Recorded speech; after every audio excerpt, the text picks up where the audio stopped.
தனுசு ராசி மற்றும் தனுசு லக்ன அன்பர்களுக்கு இந்த பிப்ரவரி மாத கிரகநிலைகள் பார்க்கும்போது உங்களுக்கு 2ஆம் வீட்டுக்கு தான் சூரியன், புதன், சுக்கிரன், செவ்வாய் எல்லாருமே டிராவல் பண்ண போறாங்க. அப்போ நிறைய மாற்றங்கள், அந்த மாற்றத்தினால் நிறைய நன்மைகள் ஏற்படக்கூடிய அமைப்பு. 3ல சனி பகவான், சம்திங் எக்ஸ்ட்ராடினரி குட். 5ல குரு உங்களுடைய ராசி அதிபதி, ப்ளஸ் அவருடைய 9ஆம் பார்வை மேலே உங்களுக்கு. ஸோ எப்படி சுற்றி முற்றி பார்த்தாலும் அதில் என்ன ப்ளஸ் மைனஸஸ் இருந்தாலும் இது ப்ளஸ்ஸான மந்த்து தான். ஸோ இது சுபிக்ஷத்தை பல ரூபத்தில் கொடுக்கக்கூடிய ஒரு மாதம். மாற்றத்தினால் முன்னேற்றம்னு நீங்கள் வச்சுக்கோங்களேன். வெற்றிகரமான மாதம் அப்படின்றதும் நம்ம எடுத்துக்கலாம். இதில் ரொம்ப முக்கியம் என்ன அப்படின்னா, 2ஆம் வீடு அப்படின்றது வாக்குஸ்தானம், குடும்பஸ்தானம். ஸோ நீங்கள் எச்சரிக்கையாக இருக்க வேண்டிய சில விஷயங்களும் உண்டு. அந்த எச்சரிக்கை என்ன, ஏது, அதுலேருந்து வெளியில் வர்றது எப்படின்றது உங்களுக்கு நான் சொல்கிறேன். கடைசி வரைக்கும் நீங்கள் பாருங்கள். ஏன்னா நிறைய நன்மைகளும் இருக்குது. அதில் சில விஷயங்களால் அது அப்படியே உல்ட்டா ஆறதுக்கும் வாய்ப்புகள் இருக்குது. ஸோ எப்பயுமே உங்களுக்காக தனுசு ராசி, தனுசு லக்ன அன்பர்கள், உங்களுக்காக இந்த பதிவினுடைய கடைசி வரைக்கும் நீங்கள் பாருங்கள். சரி, இப்போது 2ஆம் வீடுன்னு சொல்லும்போது நிறைய பேருக்கு குடும்பம் அமையும். திருமணம் ஆகாதவங்களுக்கு திருமணம் ஆகும். மேலும் லாபஸ்தானம்னு சொல்லக்கூடிய சுக்கிரன் 2ஆம் வீட்டுக்கு போகும்போது 2ஆம் திருமணம் நடக்கக்கூடிய வாய்ப்புகள், திருப்திகரமாக நடக்கக்கூடிய வாய்ப்புகள் உண்டு. இதில் ஒரு விஷயம்தான் நீங்கள் கேர்ஃபுல்லாக இருக்கணும். அதில் என்னென்னா, உங்களுடைய வாக்கு ஸ்தானத்தில் இத்தனை கிரகங்கள் சேர்ந்து இருக்கும்போது அதில் சூரியன் சுக்கிரன் சேர்றாருன்றதும் ஞாபகம் வச்சுக்கணும். சூரியன் சுக்கிரன் 2 பேரும் அவர்கள் பகை. புதன் செவ்வாய் வேற. ஸோ உங்கள் நாக்கினால் எந்த ஒரு பிரச்சனையும் நீங்கள் இழுத்திடக்கூடாது. நிதானிச்சு புரிஞ்சு பொறுமையாக நீங்கள் பேசுங்க. இந்த ஒரு விஷயம் மட்டும் நீங்கள் பண்ணிட்டீங்கன்னா ஆட்டோமேட்டிக்காக சக்ஸஸ் ரேட்டிங் வரும். அதே மாதிரி யாராக இருந்தாலும் கசப்பான உணர்வுகள் கண்டிப்பாக உண்டு. அந்த கசப்பான உணர்வுகளை வச்சு நீங்கள் நெகட்டிவாக எந்த ஒரு பாயிண்ட்டையும் ஜட்ஜ் பண்ணிடக்கூடாது.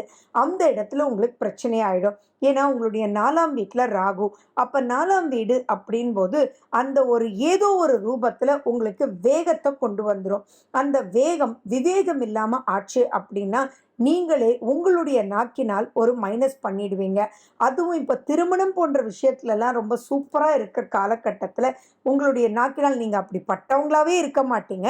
ஆனால் ஏதோ ஒரு கோபத்தினால் ஏதோ ஒரு கசப்பான நிகழ்ச்சியை இப்போ எடுத்துகிட்டு போய் அவங்களுக்கு ஹெல்ப் பண்ணுறேன்னு சொல்லிட்டு நீங்கள் மாட்டிக்க கூடாது. நிதானம் தேவை. ஸோ இதில் பார்த்தீங்கன்னா நிறையா லவ் பண்ணிட்டு இருக்கிறவங்களுக்கு இது பாசிட்டிவான மந்த். லிவ் இன் ரிலேஷன்ஷிப்பில் இருக்கிறவங்களுக்கு இது ரொம்ப பாசிட்டிவான மந்த்.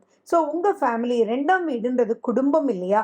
ஸோ அந்த இடத்துல சூரியன் இருக்கும்போது நீங்கள் போய் உங்களுடைய தாய் தந்தையர்கிட்ட நீங்கள் நடத்துனது எல்லாம் சொல்லி இப்படியெல்லாம் ஆச்சுன்னு சொல்லி நீங்கள் கேட்கும்போது உங்களை புரிஞ்சுக்கிட்டு நெக்ஸ்ட் ஸ்டேஜ் ஆஃப் லைஃபுக்கு ஸ்மூத்தாக கொண்டுட்டு போயிடுவாங்க.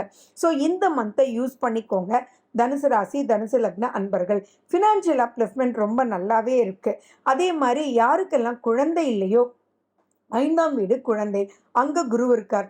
5ஆம் வீட்டு அதிபதி செவ்வாய், அவர் 2ஆம் வீட்டுக்கு போகிறார். ஸோ எப்படி சுற்றி முற்றி பார்த்தாலுமே பார்த்தீங்கன்னா குழந்தை பாக்கியம் இல்லாதவங்க இப்போ நீங்கள் முயற்சி பண்ணும்போது ஆட்டோமேட்டிக்காக உங்களுக்கு கிளிக் ஆகக்கூடிய வாய்ப்புகள் இருக்குது. ஸோ எப்பயுமே எதுக்கு பிள்ளையார் சொல்லி போடுறோமோ அது ரொம்ப, எதை ஸ்டார்ட் பண்ணுறோமோ அதை ரொம்ப முக்கியமான காலகட்டத்தில், சரியான காலகட்டத்தில் ஸ்டார்ட் பண்ணணும் இல்லையா?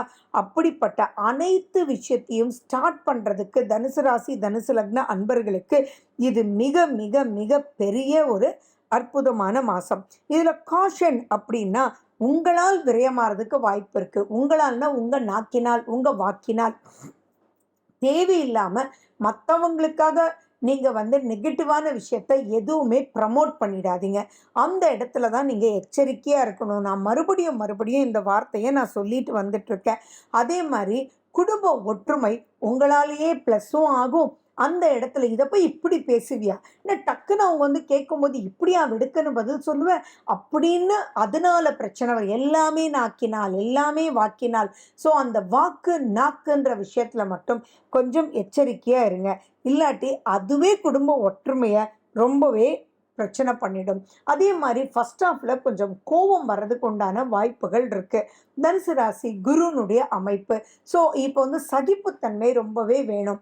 யாராவது வந்து அவங்க பிரச்சனைக்கு உங்ககிட்ட தீர்வு கேட்டாங்கன்னா பாருங்க, லைஃப் பலவிதம், நீங்களே உங்களுக்கு தீர்வு பார்த்துக்கோங்க, எதுவுமே எங்ககிட்ட வர வேண்டாம் அப்படின்ற மாதிரி உங்களுடைய நட்பு வட்டாரமாகட்டும், குடும்ப வட்டாரமாகட்டும், எதுலேயுமே நீங்க அந்த ஒரு பாயிண்ட்டை நீங்க கடைப்பிடிச்சுக்கணும். ஏன்னா 3ஆம் வீட்டில் சனி இஸ் ஸோ பாசிட்டிவ். அப்போ அதே மாதிரி அந்த 2ஆம் வீட்லேயும் பார்த்தீங்கன்னா உங்களுக்கு இவ்வளோ கிரக அமைப்பு. 3ஆம் வீட்டில் சூரியன் சனி சேரும்போது உங்களுக்கு அசாத்திய தைரியம் வரும். அது என்னடா பார்த்துக்கலான்னு கடைசியில் என்ன ஆகும்னா இருக்கிறதுல பிரச்சனையை உண்டாக்கி வேற எதுக்கோ போய் அதனால இதை இழந்துருவீங்க. இந்த ஒரு விஷயம் மட்டும் காஷனாக இருங்க. தயவு செஞ்சு கோபம் படவே வேண்டாம். செகண்ட் ஹாஃப் அப்படின்றதுல இந்த ஒரு விஷயத்த மட்டும் நீங்கள் கரெக்டாக பார்த்துக்கிட்டீங்கன்னா நிறைய விஷயங்கள் நன்மைகள் காத்துட்ருக்கு. புத்துணர்ச்சியான ஒரு காலம், மன நிறைவான ஒரு மாதம், வெற்றிகரமான ஒரு மாதம், ஃபினான்ஷியல் அப்லிஃப்ட்மெண்ட் அப்படின்றதும் உங்களுடைய புது யுத்திகள் நீங்கள் கையாள்வீங்க. அந்த இடத்துல கஸ்டமரோட தயவு செஞ்சு நீங்கள் வந்து அவங்கள புரிஞ்சுக்கிட்டு ப்ரொசீட் பண்ணுங்கள். அந்த கஸ்டமர் முன்னாடியே வந்திருக்கலாம், அப்போ அவங்க உங்களுக்கு டென்ஷன் கொடுத்துருக்கலாம். அதை மனசில் வச்சுக்கிட்டு இப்போ சார் அப்படி நீங்கள் பண்ணீங்க, அப்படி இல்லை தானே சார், இப்படி தான் சார் அப்படின்னு பேசக்கூடாது.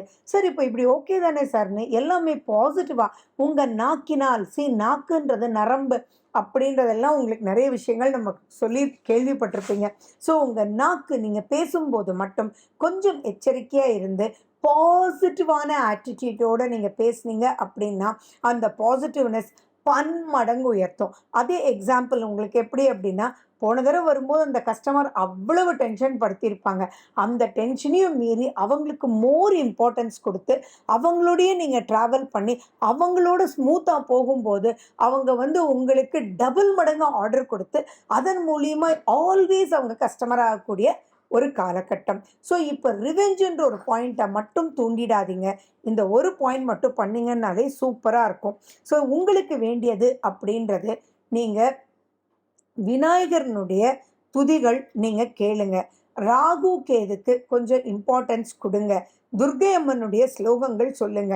குரு பகவானை பிரார்த்தனை பண்ணுங்க. மஞ்சள் நிறத்துக்கு நிறைய இம்பார்ட்டன்ஸ் கொடுங்க.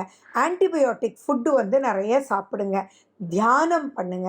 இதெல்லாம் பண்ணி நெக்ஸ்ட் ஸ்டேஜ் ஆஃப் லைஃப்பும் இங்கே காத்துட்ருக்கு.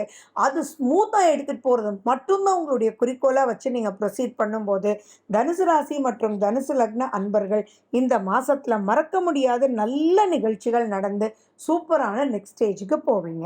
ஓகே. மேலும் விவரங்களுக்கு ஃபோன் நம்பர் 9842266555